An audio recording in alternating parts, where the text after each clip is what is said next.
চৰকাৰী পৰীক্ষা কেন্দ্ৰত তালাচীৰ নামত পৰীক্ষাৰ্থীক নিৰ্যাতন পৰীক্ষাৰ্থীক মুকলিকৈ অন্তৰ্বাস খুলি চলালে তালাচী যুৱতী মহিলাৰ পেণ্টি বাৰ ভিতৰলৈ হাত দি নিৰ্লজ্জভাৱে তালাচী লোৱাৰ বিস্ফোৰক অভিযোগ এগৰাকী যুৱতীৰ এজন দুজন নহয় সকলো পৰীক্ষাৰ্থীকে অসংযতভাৱে তালাচী লোৱাৰ অভিযোগ যুৱতী পৰীক্ষাৰ্থীৰ ফেচবুক যোগে উত্থাপন কৰিছে তালাচীৰ নামত চলোৱা আতিশয্যৰ বিস্ফোৰক অভিযোগ টুইটাৰ যোগে অভিযোগৰ তদন্ত ঘোষণা কৰিলে আৰক্ষী সঞ্চালক প্ৰধান জি.পি. সিঙে মহিলা আৰক্ষীৰ বিৰুদ্ধে নিৰ্যাতন চলোৱাৰ অভিযোগ এগৰাকী যুৱতীয়ে সামাজিক মাধ্যম যোগে প্ৰকাশ কৰিলে নিজৰ ক্ষোভ নলবাৰী জিলাৰ বেলচৰ স্থিত শ্বহীদ স্মৃতি ছিনিয়ৰ ছেকেণ্ডাৰী স্কুলৰ পৰীক্ষা কেন্দ্ৰত সংঘটিত হৈছিল চাঞ্চল্যকৰ ঘটনা যুৱতীগৰাকীৰ অভিযোগ অনুসৰি মহিলা আৰক্ষী বিষয়াই যুৱতী মহিলা পৰীক্ষাৰ্থীৰ গোপন স্থানত হাত সোমোৱাই চেকিং কৰিছিল আনকি কোনো গোপন কক্ষৰ ব্যৱস্থা নকৰাকৈ মুকলি স্থানত যুৱতীৰ ব্ৰা পেণ্টিৰ ভিতৰত হাত দি তালাচী লোৱাৰ অভিযোগ এগৰাকী যুৱতী পৰীক্ষাৰ্থীৰ পৰীক্ষা দিবলৈ গৈ চূড়ান্তভাৱে লজ্জিত শিক্ষাৰ্থী চেকিংৰ নামত অন্তৰ্বাস পৰ্যন্ত খোলা হল শিক্ষাৰ্থীৰ আচহুৱা অভিজ্ঞতাৰে অপমানিত হৈ পৰীক্ষাত বহিল ক্ষোভিত শিক্ষাৰ্থী অভিযোগ অনুসৰি কোনো মহিলাৰ বাবে চেকিংৰ কোনো বিশেষ কক্ষৰ ব্যৱস্থা নকৰাকৈ মহিলা আৰক্ষীৰ দলে চেকিং কৰিছিল পৰীক্ষাৰ্থীসকলক মুকলি স্থানতে আৰক্ষীয়ে যুৱতী মহিলা পৰীক্ষাৰ্থীসকলক তালাচী চলোৱাৰ অভিযোগ উত্থাপন কৰিছে পৰীক্ষা কেন্দ্ৰটোৰ সকলোবোৰ যুৱতীকে গোপন স্থানত হাত দি চেকিং কৰা বুলি অভিযোগ উত্থাপন কৰিছে যুৱতীগৰাকীয়ে যুৱতী প্ৰাৰ্থীগৰাকীয়ে ফেচবুক লাইভ যোগে উত্থাপন কৰিছে এই অভিযোগ কি কৈছিল যুৱতীগৰাকীয়ে কেৱল এগৰাকী নহয় নলবাৰী জিলাৰ বেলচৰ স্থিত শ্বহীদ স্মৃতি ছিনিয়ৰ ছেকেণ্ডাৰী স্কুল পৰীক্ষা কেন্দ্ৰত পৰীক্ষা দিয়া আন এগৰাকী যুৱতীয়ে উত্থাপন কৰিছে অনুৰূপ অভিযোগ এইগৰাকীৰ সৈতেও চেকিংৰ নামত হাৰাশাস্তি চলোৱাৰ অভিযোগ উত্থাপন কৰিছে তো মূল কথাটোলৈ আহিছোঁ তো তাত কি হৈছিল আমাৰ এক্সামৰ আগতে চেকিং হৈছিলে যেনেকৈ চবকেইটা মানে চেণ্টাৰতে হয় তো তেনেকৈ আমাৰ ইয়াতেও এক্সাম হলতো হৈছে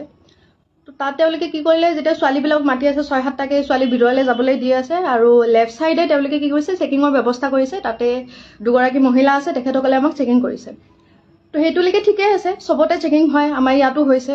কিন্তু কথাটো হৈছে তাতে যে চেকিং কৰাৰ নামত তেখেতসকলে আমাৰ যেনেকৈ বডিত টাচ কৰিছে সেইটো বস্তু মোৰ মানে হজম নহ'ল তেওঁলোকে কি কৰিছে আপোনাৰ পেণ্টি পৰ্যন্ত খুলি পিনে চাইছে আমি যিবিলাক মাৰ্জিত ড্ৰেছে পিন্ধি যোৱা গৈছিলে কুৰ্তি আৰু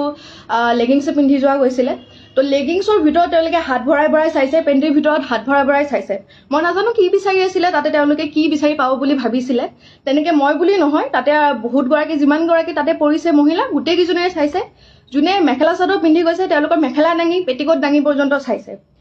তো যিখন হাতে বেলেগৰ তাতে তেখেতে সোমাই পিনে হাতখন তেনেকৈ লিৰিকি বিটাৰি চাইছে সেইখন হাতে আমাৰ তাতে মোৰ তাতেও স্পেচিয়েলি হেৰি কৰিছে মোৰ যিটো একদমেই ভাল নাই লগা মই একদমেই ভাল পোৱা নাই আৰু তাতে মহিলাই কৰিছে বাৰু মতা মানুহ নাছিলে মহিলাই আহিছিলে কিন্তু কথা হৈছে তেখেতসকলে তেনেকৈ আমাৰ বডিত চুবলৈ সাহস ক'ত পালে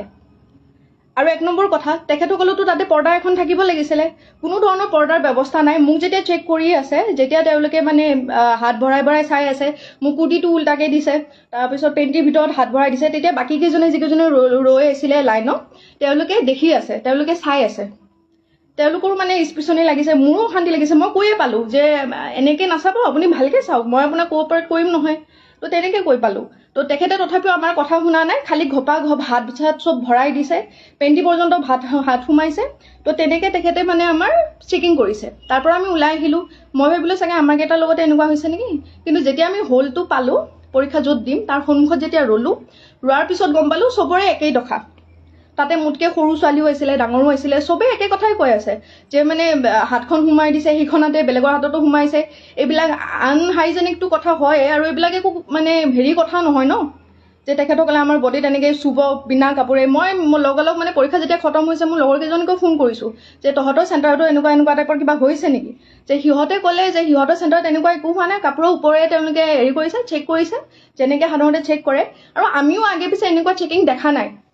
ক'ব নোৱাৰোঁ তেওঁলোকে কি এক্সাম বুলি ভাবি পিনে কি ইমান হেৰি কৰিছে ক'ব নোৱাৰোঁ সেই বেলচৰৰ সেই চেণ্টাৰটোত স্পেচিফিক সেই চেণ্টাৰটোতে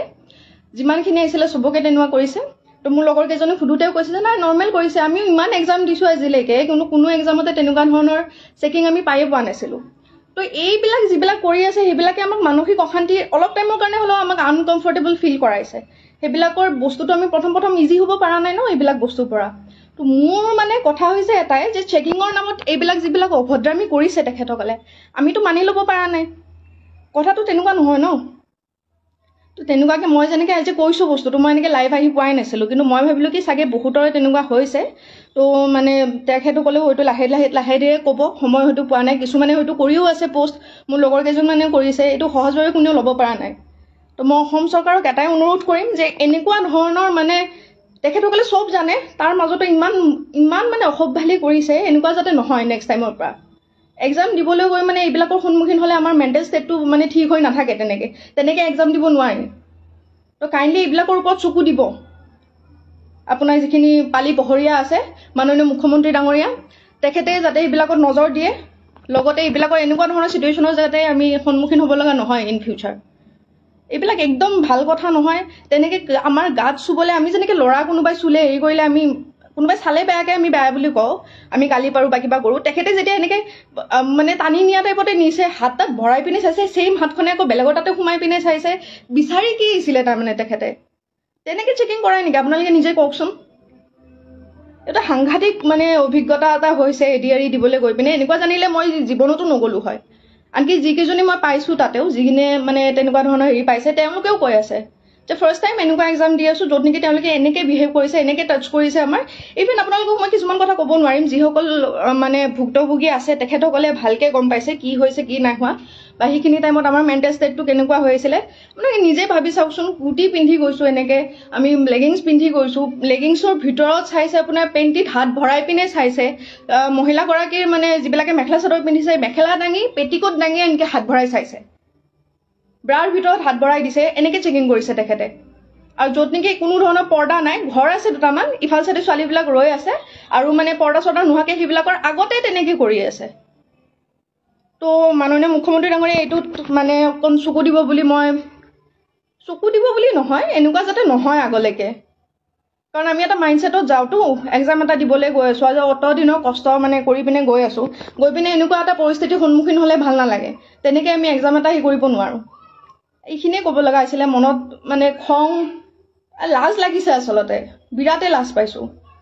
আমাৰ নলবাৰীখন শিক্ষাৰ নৱদ্বীপ বুলি কয়, এই নলবাৰীখনতে এনেকুৱা এটা অৱস্থা হৈ আছে।